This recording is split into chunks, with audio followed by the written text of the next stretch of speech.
আসসালামু আলাইকুম। কেমন আছেন সবাই? আশা করি সবাই ভালো আছেন। আমার বাড়িতে কি কি খাওয়া দাওয়া হয় আমি ভাবলাম যে এখন থেকে আপনাদের সাথে শেয়ার করব।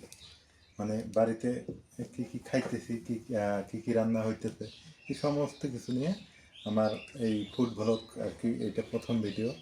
আশা করি আপনারা বুঝতে পারছেন যে আসলে একটা বাড়িতে, গ্রামের বাড়ি আমার, গ্রামের বাড়িতে কী কী খাই আমরা, হ্যাঁ, কোন পরিবেশে খাই, সমস্ত কিছু দেখাবো। এবং আমি বাংলাদেশের যে প্রান্তে যাই আপনাদের এই চ্যানেলটাতে খাওয়ার ভিডিও দেখাবো। যাই হোক, এত কথা বাড়াই না।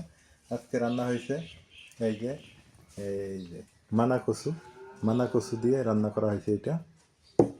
আর কাতলা মাছ, এই যে কাতলা মাছের একটা চাকা এখানে আছে, এই যে কাতলা মাছের চাকা আছে, টমেটো ভর্তা আছে এখানে। কাতলা মাছ আবার হচ্ছে ওই আলু দিয়ে, নতুন আলু দিয়ে রান্না করছে। এখন কাজে আসি, সেটা হলো যে এখন এই যে টমেটোটা আমি, এই যে চামিচ আছে, এই চামিচ দিয়ে টমেটো ভর্তাটা একটু নেই, দেখি কী অবস্থাটা দাঁড়ায়। টমেটো ভর্তা কীরকম মজা! এই সময় কিন্তু টমেটো ভর্তা খাওয়া ভালো। টমেটোর তরকারি বলেন, আগেই আমার মুখে পানি এসে গেছে। বিসমিল্লাহ।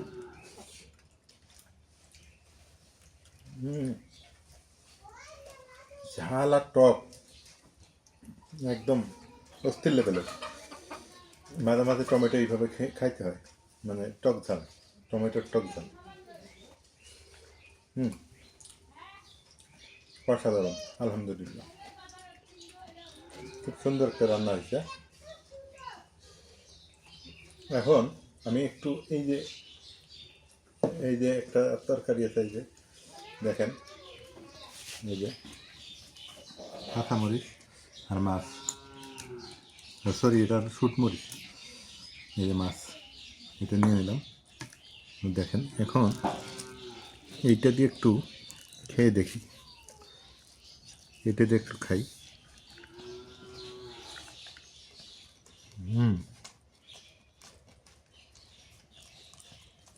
মনে হলো টমেটো ভর্তাতে প্রচুর ঝাল, আর এইটাতে ঝাল নাই।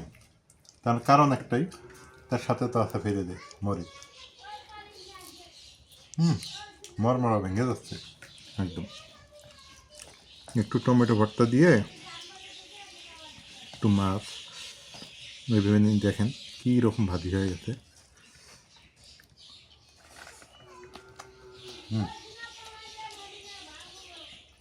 এক কথায় অসাধারণ। মাটির চুলে রান্না ছিল মনে হয়, রান্নাটা অসাধারণ লেগেছে। মানে অল্প খাইলেও যে ভালো থাকা যায় তার প্রমাণ হলো এটা। এখন আমি যেটা করব, এই যে আমার হচ্ছে কাতলা মাছ আর কচু দিয়ে রান্না করছে, যে মাছের মাথা কিন্তু এখানে ছিল, ওটা ভেঙে দিছে, ভেঙে দিয়ে রান্না করছে। এটা এখন খেয়ে দেখি। এটা হলো কচু, কিন্তু এটা মানা কচু মাছের মাথা দিয়ে ভেঙে দিয়ে রান্না।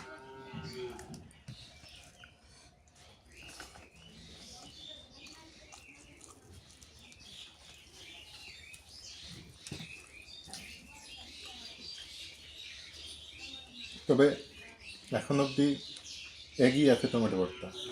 যে সত্যি কথা, এটা আমার কাছে অতটা বেশি ভালো লাগে না। যে সত্যি কথা, এই মানা কচু গ্রামের মানুষ বেশি খায়, আমার কাছে তেমন একটা টেস্ট লাগে না। যে সত্যি কথা, আবার মুখে ধরতেছে না এটা। কচুটা যে মুখে ধরবে তা না, তা ধরতেছে না। এখন আমি এইটা টেস্ট করি, এই আলু, এবং এখানেও কিন্তু মাছ আছে, এই যে পুরাটাই ঢেলে নেবো আমি। এই যে আলু দিয়ে, বাদাম বেটে দিয়ে, এই যে মাছের সাইজ, কাতলা মাছ বা কাতল মাছ যেটাই বলি। আগে গ্রেভিটা দিয়ে টেস্ট করি।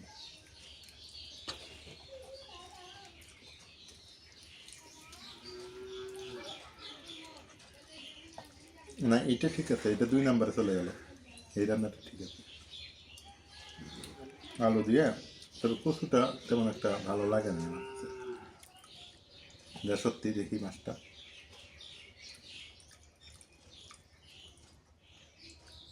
কাতল মাছের ভাজিটাই ভালো লাগে, যেটা যে এই পিসটা আছে না, এটাই কিন্তু ভালো লাগছে না এই পিসটা। এইটা মাছটা সিদ্ধ সিদ্ধ লাগতেছে।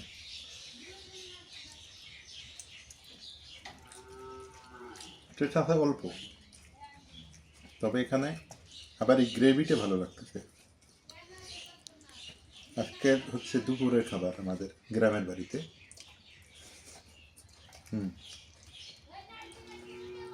টমেটো মশলাটা এটা ফার্স্ট চয়েস, খুব সুন্দর হয়েছে। আর মরিচটা যে ভালো লাগতেছে বলে বোঝাতে পারবো না, মরিচটা হিউজ পরিমাণ ভালো লাগতেছে এবং ঝালও ধরতেছে।